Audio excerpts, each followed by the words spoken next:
السلام علیکم۔ کریٹو مسلم چینل میں آپ کو بہت بہت خوش آمدید۔ ہمارا آج کا موضوع ہے حضرت صالح علیہ السلام۔ حضرت صالح علیہ السلام کا تعلق عرب کے ایک مشہور قبیلے سمود سے تھا۔ قوم سمود کا آغاز قوم عاد کے ان لوگوں سے ہوا جو حضرت ہود علیہ السلام پر ایمان لائے تھے اور جنہیں اللہ تعالیٰ نے آندھی کے عذاب سے بچا لیا تھا۔ قوم سمود کو عاد ثانی بھی کہتے ہیں۔ اللہ تعالیٰ نے اس قوم کو بہت سی صلاحیتیں عطا فرمائی تھیں۔ وہ پہاڑوں کو تراش کر محل بناتے تھے۔ اللہ تعالیٰ نے انہیں مویشی، بیٹے، باغات اور چشموں جیسی بہترین نعمتیں عطا فرمائی تھیں۔ قوم سمود نے بھی ان نعمتوں پر اللہ تعالیٰ کا شکر ادا کرنے اور اس کی عبادت کرنے کی بجائے کفر و شرک کا راستہ اختیار کیا اور اپنی طاقت پر تکبر کرنے لگے۔ اللہ تعالیٰ نے قوم سمود کو سیدھا راستہ دکھانے کے لیے حضرت صالح علیہ السلام کو رسول بنا کر بھیجا۔ آپ علیہ السلام نے لوگوں کو ایک اللہ کی عبادت کرنے اور اس کی نعمتوں کا شکر ادا کرنے کی نصیحت کی اور انہیں شرک کرنے اور بتوں کی پوجا کرنے سے منع فرمایا۔ قوم سمود نے حضرت صالح علیہ السلام کی مخالفت کی اور توحید کی دعوت کو ماننے سے انکار کر دیا۔ ان لوگوں نے آپ علیہ السلام پر طرح طرح کے اعتراضات کرنے شروع کر دیے۔ ان کی قوم کے کافر سرداروں نے اپنی قوم کو گمراہ کیا اور غریب اہل ایمان کو سیدھا راستے سے ہٹانے کی بہت کوشش کی۔ قوم سمود نے حضرت صالح علیہ السلام سے ایک عجیب و غریب مطالبہ کر دیا اور کہنے لگے کہ اگر تم اللہ تعالیٰ کے سچے رسول ہو تو کوئی نشانی لے کر آؤ۔ ان کا مطالبہ یہ تھا کہ ان کی آنکھوں کے سامنے پہاڑ سے ایک زندہ اونٹنی نکلے اور جو بچہ پیدا کرے تب وہ حضرت صالح علیہ السلام کو اللہ تعالیٰ کا رسول مانیں گے۔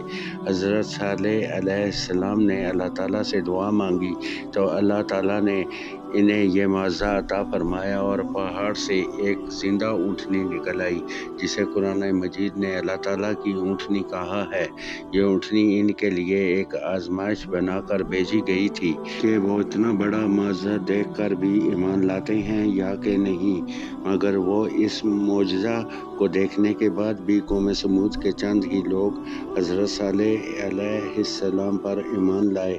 حضرت صالح علیہ السلام نے قوم کو خبردار کیا کہ یہ اللہ تعالیٰ کی اونٹنی ہے، تم لوگ اسے کوئی نقصان نہ پہنچانا، اور اگر تم نے اس اونٹنی کو کوئی نقصان پہنچایا تو تم پر اللہ تعالیٰ کا عذاب آ جائے گا۔ حضرت صالح علیہ السلام نے اپنی قوم کو نصیحت کرتے ہوئے فرمایا، اے میری قوم، تم اللہ کی عبادت کرو، تمہارا اس کے سوا کوئی معبود نہیں۔ یقیناً تمہارے پاس آ گئی تمہارے رب کی طرف سے واضح دلیل۔ یہ اللہ تعالیٰ کی اونٹنی ہے جو تمہارے لیے ایک نشانی ہے، تو تم اسے چھوڑ دو تاکہ وہ اللہ کی زمین پر کھاتی پھرے اور اسے برائی کے ارادے سے ہاتھ نہ لگانا، ورنہ تمہیں دردناک عذاب آ پکڑے گا۔ اور تم یاد کرو جب اس نے تمہیں جانشین بنایا قوم عاد کے بعد اور اس نے تمہیں زمین میں ٹھکانہ عطا فرمایا، تم اس زمین کے نرم حصے میں محلات بناتے ہو اور تم پہاڑوں کو تراش کر گھر بناتے ہو، لہٰذا تم اللہ تعالیٰ کی نعمتیں یاد کرو اور تم زمین میں فساد کرنے والے بن کر نہ پھرو۔ قوم سمود کے لیے پانی حاصل کرنے کی جگہ ایک کنواں تھا جہاں سے سب پانی پیتے تھے۔ حضرت صالح علیہ السلام نے قوم اور اونٹنی کے درمیان پانی پینے کے دن مقرر فرما دیے۔ آپ علیہ السلام نے فرمایا، ایک دن قوم اور ان کے جانور پانی پئیں گے اور ایک دن اللہ تعالیٰ کی اونٹنی پانی پیے گی۔ قوم کے لوگ اللہ کی اونٹنی کو کچھ دن تو برداشت کرتے رہے، لیکن پھر ان کافروں نے آپس میں مشورہ کیا کہ اسے ہلاک کیا جائے۔ پھر ان میں سے ایک بہت ہی برے آدمی نے اونٹنی کی ٹانگیں کاٹ ڈالیں۔ اونٹنی چیختی ہوئی زمین پر گر پڑی اور مر گئی۔ اونٹنی کا بچہ یہ منظر دیکھ کر گھبرا گیا اور بھاگ کر پہاڑ پر چڑھ گیا۔ پھر وہ چیختا ہوا پہاڑ میں غائب ہو گیا۔ حضرت صالح علیہ السلام نے قوم سے فرمایا کہ تمہارے لیے 3 دن کی مہلت ہے، تم کچھ اور مزے کر لو، پھر اللہ کا عذاب تمہیں گھیر لے گا۔ 3 دن بعد اللہ تعالیٰ کا عذاب ایک بہت تیز آواز اور زلزلہ کی صورت میں آیا، جس نے تمام کافروں کو ہلاک کر دیا۔ اپنی طاقت پر اترانے اور غرور کرنے والے یہ لوگ اپنے گھروں میں بے بسی کی حالت میں مردہ پڑے رہ گئے۔ اس قوم کی حالت کے بارے میں قرآن مجید میں ارشاد ہے، پھر ان لوگوں کو زلزلہ نے پکڑ لیا تو وہ اپنے گھروں میں اوندے منہ پڑے ہوئے رہ گئے۔